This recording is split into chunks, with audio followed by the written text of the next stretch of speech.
డోలీ మోతలకి సెలవు రానుంది. డోలీ మోతలు అంటే ఇప్పటికే అర్థమై ఉండాలి. మారుమూల గిరిజన ప్రాంతాలకి రోడ్ల వసతి లేక, వంతెనల వసతి లేక డోలీ మోతలు అని చెప్పని, డోలీ కష్టాలు అని చెప్పని మనం చాలా గిరిజనులు బతుకులు జీవన విధానాన్ని పట్టించుకునే వాళ్ళు లేరు. డోలీ మోతలో గర్భిణీ స్త్రీని 10 కిలోమీటర్ల హాస్పిటల్కి తీసుకెళ్లారని, ఏరు దాటించారని, డోలీ ద్వారా అనారోగ్యంతో ఉన్నటువంటి వ్యక్తిని ఒక 5 కిలోమీటర్ల హాస్పిటల్ దూరం తీసుకెళ్లారని, ఇవన్నీ కూడా గతంలో గిరిజన గ్రామ ప్రధాన రహదారుల లేకపోవడంతో, అనుసంధానించేందుకు నిధులు కేటాయించకపోవడంతో గత చాలా పాలకులు చాలా మంది ఈ డోలీ మోతలో బాధితులు గిరిజనులని బాధల్ని అనేక సార్లు మీడియాలో చాలా మంది కవర్ చేసేవాళ్ళు. ప్రతి ఒక్క మీడియా సంస్థ కూడా ఈ డోలీ మోతల కష్టాలు తీర్చండి అంటూ కూడా గిరిజనుల తరపున అన్ని మీడియా సంస్థలు కూడా గతంలో వార్తలు వేసాయి, ప్రభుత్వం దృష్టికి తీసుకెళ్లడానికి ప్రయత్నం చేశాయి. సో ఇక ఆంధ్రప్రదేశ్ లో డోలీ మోతల రహిత రాష్ట్రంగా మారబోతుంది. దశల వారీగా మారుమూల గిరిజన గ్రామాలకు రహదారులు సిద్ధం చేసేందుకు ఆంధ్రప్రదేశ్ ప్రభుత్వం ప్రస్తుతం నిర్ణయం తీసుకుంది. దీనికి సంబంధించి మొత్తం ప్రణాళికలు కూడా సిద్ధం చేస్తుంది. ఈ రహదారుల అనుసంధానం ఏంటనే మీద ప్రణాళిక సిద్ధం చేస్తుంది. అదేవిధంగా మనం చూసినట్లయితే మన్యం అల్లూరు జిల్లాలోనే 9 రోడ్ల నిర్మాణం చేపట్టాల్సిందిగా అధికారులకు సీఎం ఆల్రెడీ ఆదేశాలు ఇచ్చేశారు. అయితే గిరిజన గ్రామాలను ప్రధాన రహదారులతో అనుసంధానించేందుకు దాదాపు 50 కోట్ల విలువైన పనులకు ప్రభుత్వం ఆమోదం తెలిపింది. సో రానున్న రోజుల్లో డోలీ మోతలకు సంబంధించినటువంటి కష్టాలు తీరబోతున్నాయి.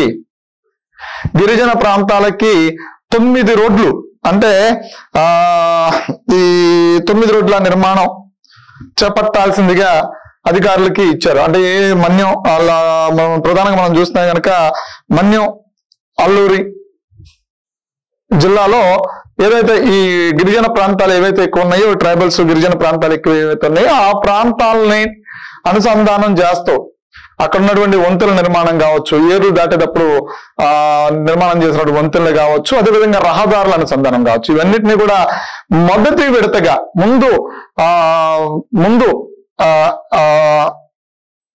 ఎక్కువ అంటే మొత్తం నెంబర్ దఫల వారీగా చేసుకుంటే క్రమంలో ముందు ఎమర్జెన్సీగా ఏ ప్రాంతాల నుంచి ఎక్కువ ఇబ్బందులు ఉన్నాయి అంటూ 9 రహదారులను అనుసంధానం చేస్తే గనక ఏదో ఒక ప్రాంతం నుంచి కలుపుకుంటూ కూడా ఈ 9 ఈ గిరిజన ప్రాంతాలు ఏవైతే ఉంటాయి, ఎక్కువ ప్రాంతాలు ఏవైతే ఉంటాయి ఆ ప్రాంతాల నుంచి కలుపుకుంటూ ఒక రహదారి గుండా ప్రయాణించేందుకు ఎన్ని రహదారుల్ని కలుపుతూ అనుసంధానం చేస్తూ కూడా ఒక 50 కోట్ల రూపాయలు ప్రభుత్వం నిధులు మంజూరు చేసింది. అయితే ఇంకా డోలీ మోతల కష్టాలు తీరన్నట్టే చెప్పుకోవచ్చు. ఎందుకంటే ఈ డోలీ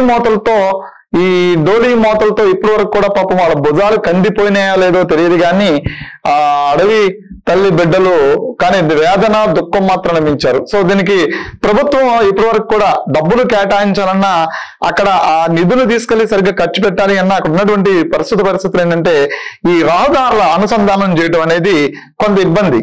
కాబట్టి దీనికి ఒక ప్రణాళిక సిద్ధం చేసి ఈ డోలీ మోతల కష్టాలు తీర్చే విధంగా చంద్రబాబు నాయుడు ఒక 9 రహదారుల్ని అనుసంధానం చేసే విధంగా ఒక ప్రణాళిక సిద్ధం చేశారు. ఆ ప్రణాళిక ప్రకారం ఇప్పుడు ఈ డోలీ మోతల కష్టాలు తీరబోతున్నాయి. సో ఇది విజన్ ఉన్నటువంటి ఒక ముఖ్యమంత్రి దానికి ఏదో ఒక విధంగా ముందు వాళ్ళ కష్టాలు తీర్చాలి అంటే అక్కడ అడవులు నరకాల, చెట్టులు నరకాల, లేదంటే కనుక అడవుల్లో నుంచి రహదారులు వేయాలా, లేదంటే కొండ గుట్టల నుంచి రహదారుల అనుసంధానం ఏర్పాటు చేయాలా, ఆ ఏర్లు దాటాలంటే ఎలాంటి చర్యలు చేపట్టాలి, ఆ ఏర్ల మీద వంతెనలు ఎలా నిర్మాణం చేసుకోవాలి, ఇవన్నీ కూడా ఏంటంటే ప్రత్యేకించి టెక్నికల్ గాను అన్ని రంగాల అనుభవజ్ఞులైనటువంటి వ్యక్తులు ఆలోచన విధానం అలా ఉంటుంది. సో అలా ఆలోచించి తీసుకుని అలా ఆలోచించడం ద్వారా